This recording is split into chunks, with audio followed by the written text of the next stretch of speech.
El interés por Groenlandia por parte de Estados Unidos no es un interés nuevo, pero sí ha tenido bastante atención en estos últimos días. Y es que Groenlandia es una isla, la mayor del mundo, la isla más grande del mundo, que tiene más de 2 millones de kilómetros cuadrados. Algunos dicen que tiene 2.300.000, otros que tiene 2.500.000 kilómetros cuadrados. El 80% hasta ahora es hielo. ¿Y por qué decimos hasta ahora? Porque con el cambio climático va habiendo un deshielo gradual y se va exponiendo cada vez más el territorio. Y ese territorio de esta isla tiene, entre otras cosas, tierras raras, hay estudios de prospección por el tema del petróleo que dan cuenta de que efectivamente podría haber una gran cantidad de reserva petrolífera en territorio de Groenlandia. Y esto representaría, por supuesto, algo muy interesante para quien pueda hacerse con ese territorio. Estados Unidos, desde el final de la Segunda Guerra Mundial, ya en la época de Truman, viene ofreciendo comprar Groenlandia. Lo que hace Donald Trump con esta oferta no es nuevo, pero sí es quizás la oferta más fuerte por el ímpetu, por el discurso efervescente de Trump de hacerse con Groenlandia, ya sea por la compra, por las buenas maneras, o tomarla militarmente. Evidentemente esto, gracias a los países de Europa y otros, se ha podido ecualizar, se ha podido llevar últimamente a un territorio un poco más diplomático. Bien, pero la pregunta es esta. Groenlandia, ¿por qué es tan interesante? Es una isla, repito, la mayor del mundo, con 80% de hielo, con 2.500.000 kilómetros cuadrados, con 56.000 habitantes nada más, los antiguamente conocidos como los esquimales, son los inuits, 56.000. La capital es Nuuk, está en la zona sur de la isla, suroccidental, en el suroeste, perdón, la capital Nuuk de Groenlandia. Hay una isla muy interesante que es la isla Disco, pero básicamente, ¿a qué se dedican los habitantes de Groenlandia? A la pesca. A la pesca. Es un país subvencionado por Dinamarca, pertenece a Dinamarca desde hace muchos años, desde la época en la que Eric el Rojo, aquel vikingo, el antecedente conocido es la llegada de Eric el Rojo, que intentó hacer una colonia, pero no prosperó él, y tuvieron que recién en 1721, que pasa a ser colonia de Dinamarca, gracias a los trabajos que hicieron varios misioneros encabezados por este misionero llamado Hans Egede.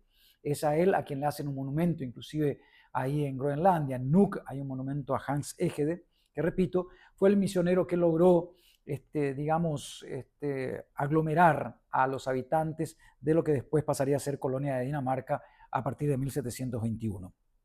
Pero bueno, yendo al antecedente, digamos, de las compras de territorios, yo les mencionaba que no es la primera vez que se oferta dinero por Groenlandia después de la Segunda Guerra Mundial y viendo lo estratégico de la ubicación de Groenlandia, Harry Truman le ofrece a Dinamarca 100 millones de dólares en lingotes de oro por Groenlandia. ¿Por qué es tan importante para Estados Unidos? Bueno, porque está, si uno se imagina el Ártico, la parte superior de la esfera, que es la Tierra, va a entender que allí se encuentra Groenlandia como el intermedio entre Rusia por un lado y Estados Unidos por el otro. Es como una especie de cuello de botella por el cual tienen que pasar las embarcaciones rusas, misiles, en el caso hipotético, o aviones, submarinos, en fin, al pasar pueden ser detectados a tiempo antes de que lleguen al territorio de Estados Unidos. Entonces es muy importante allí poder tener bases militares, poder monitorizar qué es lo que ocurre en la gran cantidad de bases militares en territorio ruso. Hay mucho interés geopolítico por Groenlandia. El Ártico en sí genera un interés geopolítico, no solamente para Estados Unidos, sino también para Rusia, para Dinamarca, para otros países más también.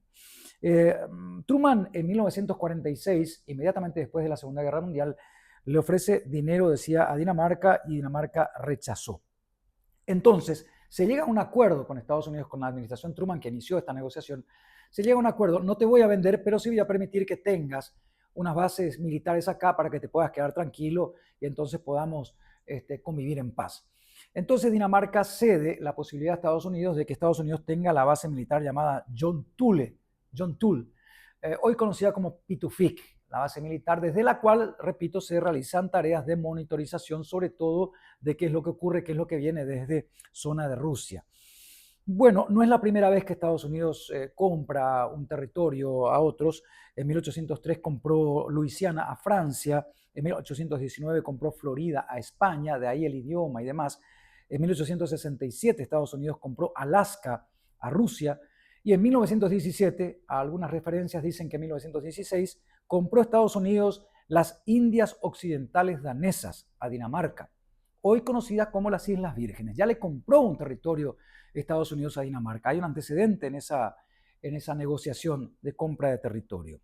Bien, decía, es un interés geopolítico importante, el Ártico en sí mismo y Groenlandia en particular, no solo por las tierras raras, por el petróleo, sino también porque aquella cantidad de productos comerciales que antiguamente salían de Asia, antes de la Revolución Industrial, hacían lo que se llamaba el trayecto por el estrecho de Malaca, luego bordeaban África y tenían que subir hasta llegar a Europa.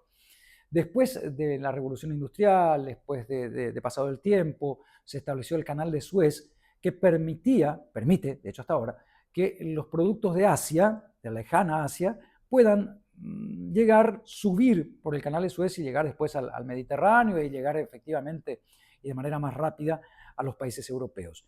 Hoy en día, con el deshielo a causa del cambio climático y con ello la posibilidad de utilizar el Ártico para poder navegarlo, evidentemente es mucho más práctico, ahorrarían alrededor de 40% en combustible, en tiempo, en practicidad, si pudiese utilizarse esa ruta allá arriba.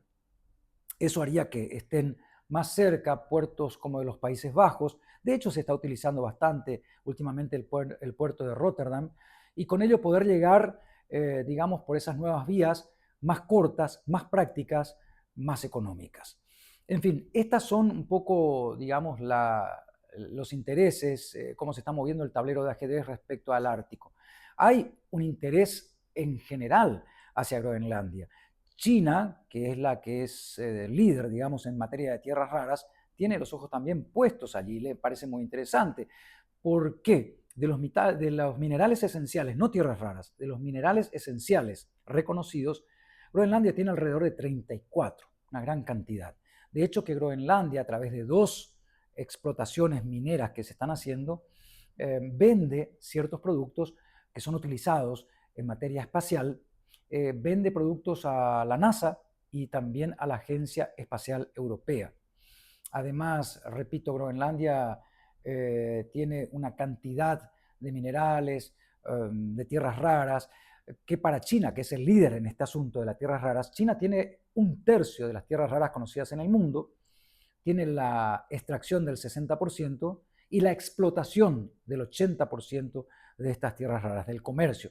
Tierras que ya una vez mencionamos se utilizan en industria automotriz, en industria militar, en el tema de los drones, en el tema de los radares, infinidad de aspectos, en medicina también, en infinidad de aspectos se utilizan estas llamadas tierras raras. Por eso el gran interés. Bueno, que estén bien, espero que hayan aprovechado estos minutos acá reflexionando un poco sobre algo que nos deja cierta tranquilidad, ¿no? Que hayan bajado los decibeles en materia de los discursos, porque Trump llegaba a ironizar. Claro, Groenlandia pertenece a Dinamarca, pero Dinamarca es muy pequeño. Groenlandia tiene alrededor de 50 veces más territorio que Dinamarca. Entonces, ¿cómo hace Dinamarca para poder controlar militarmente Groenlandia y saber qué ocurre en toda la isla? Es imposible. Entonces Donald Trump ironizaba y decía, ni Dinamarca puede controlar lo que pasa en su isla. La seguridad de Groenlandia se reduce a 2 trineos estirados por perros, decía Donald Trump, ironizando un poco, digamos, la escasez de control por parte militar, sobre todo por parte de Dinamarca. Pero afortunadamente, repito, se está en un terreno de negociación y en un terreno más diplomático últimamente. Bien, hasta la próxima. Que estén bien, ¿no? Un abrazo.